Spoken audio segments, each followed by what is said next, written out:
Hi, my name is doctor Nandini Dadu from Dadu medical centre. आज मेरा topic जो है वो है आपके फ्रीक्वेंटली पूछे गए सवाल मिनॉक्सिडिल और फेनेस्ट्राइड के बारे में। जितना कॉमन है हेयर लॉस और हेयर फॉल, उतने ही ज़्यादा कॉमनली यूज़ हो रहा है मिनॉक्सिडिल और फेनेस्ट्राइड। इसलिए हमारी वीडियोस पे कई बार काफ़ी सारे क्वेश्चंस हैं मिनॉक्सिडिल और फेनेस्ट्राइड के बारे में जो बहुत ज़्यादा पूछे जाते हैं। उनमें से कुछ सवालों के जवाब मैं अभी आपको दूंगी। पहला मुझसे हमेशा पूछा जाता है कि मिनॉक्सिडिल क्या सिर्फ हेयर फॉल कम करता है या हेयर ग्रोथ भी करता है। तो इसके लिए जानना ज़रूरी है कि मिनॉक्सिडिल का फंक्शन क्या है। मिनॉक्सिडिल डेफिनेटली आपके हेयर फॉल को तो रोकता ही है, क्योंकि वो आपके बालों की साइकिल को रेगुलेट करता है, यानी कि शेडिंग फेज से उसको ग्रोइंग फेज पे लेके आता है। उसकी वजह से वो आपका हेयर फॉल कम करता है।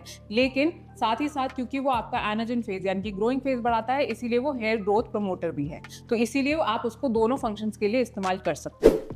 दूसरा क्वेश्चन पूछते हैं कि मिनॉक्सिडिल हमने अगर एक बार रिजल्ट आ गया और हमने मिनॉक्सिडिल स्टॉप कर दिया तो क्या मैं रोक सकता हूँ या मुझे हमेशा मिनॉक्सिडिल लगाते रहना पड़ेगा।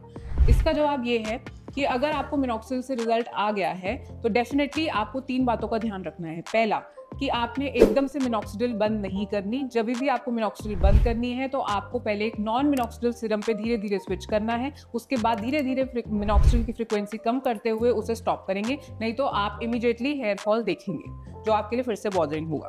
दूसरी बात आपको जो ध्यान रखनी है वो ये है कि मिनॉक्सिडिल जो भी है वो आपके रूट कॉज पे काम नहीं कर रहा, इसीलिए जो हेयर फॉल हार्मोनल है जो होना है वो तो होगा ही होगा। तो जैसे ही आपने मिनॉक्सिडिल का सपोर्ट हटाया तो वापस से बाल आपके शेडिंग फेज में जा सकते हैं और आपको हेयर फॉल दिखेगा।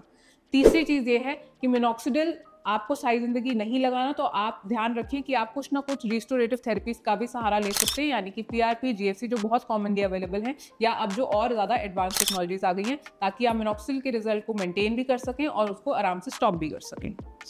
तीसरा क्वेश्चन जो मुझसे पूछा जाता है कि मिनॉक्सिडिल और फेनेस्ट्राइड कौन सा बेहतर काम करता है और क्या मैं दोनों इस्तेमाल कर सकता हूँ साथ में।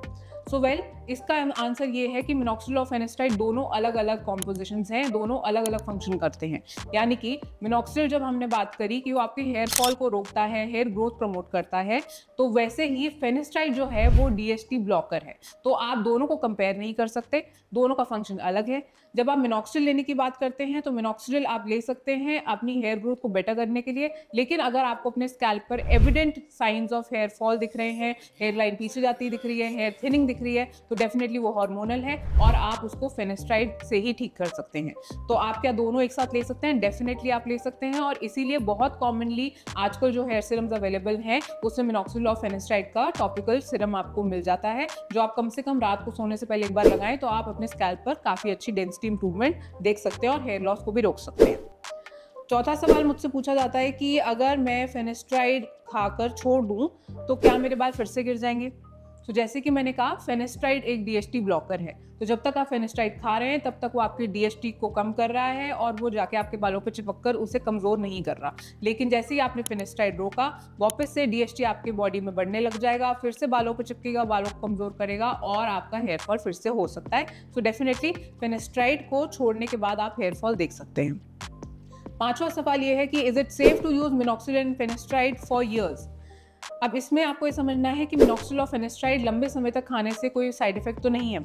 मिनॉक्सिडिल आपके स्कैल्प को इरिटेट करता है। मिनॉक्सिडिल कभी कभी अल्कोहलिक फॉर्मुलेशंस में आता है, जिसकी वजह से बाल रफ भी हो जाते हैं और बाल फ्रिजी हो जाते हैं, जिसकी वजह से और ज़्यादा कभी कभी टूटने लगते हैं। फेनेस्ट्राइड जो है, फेनेस्ट्राइड आपको अगर साइड इफेक्ट नहीं दे रहा, जो हम सबको पता है कि कॉमन साइड इफेक्ट्स उसके सेक्सुअल साइड इफेक्ट्स हैं जो लोगों को ज़्यादा बॉदर करते हैं, तो अगर वो आपको साइड इफेक्ट्स नहीं दे रहा तो आप लंबे समय तक ले सकते हैं।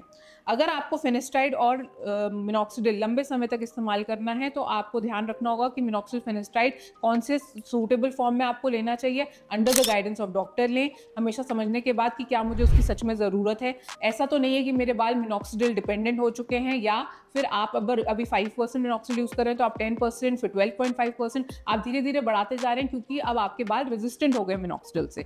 ऐसा ही आप फेनेस्ट्राइड के साथ भी देख सकते हैं। तो क्या हमें डोज चेंज करनी है, हमें फॉर्मुलेशन चेंज करना है, या साइड इफेक्ट तो नहीं आ रहा है, इसको सबको इवैल्यूएट करते हुए आप डिसीजन लेंगे कि आपको उसे कितना लंबे समय तक लेना है, या हमें कोई और थेरेपी की ज़रूरत तो नहीं है।